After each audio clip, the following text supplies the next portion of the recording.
அன்பான உங்களுக்கு வணக்கம்.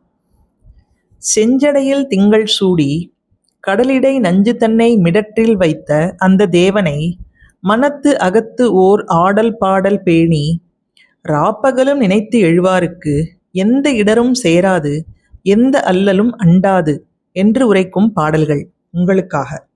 திருச்சிற்றம்பலம். தில்லையம்பலம். சிவோகம். எரியார் பூங்கொன்றையினோடும் இளமத்தம் வெறியாரும் செஞ்சடையார மிலைத்தானை மறியாரும் கையுடையானை மணஞ்சேரி செறிவானை செப்ப வல்லார்க்கு இடர் சேராவே. விடையானை மேலுலகு ஏழும் இப்பாரெல்லாம் உடையானை ஊழித்தோறு ஊழி உளதாய படையானை பன்னிசைப்பாடு மணஞ்சேரி அடைவானை அடையவல்லார்க்கு இல்லை அல்லலே. திருச்சிற்றம்பலம். தில்லையம்பலம். சிவோகம்.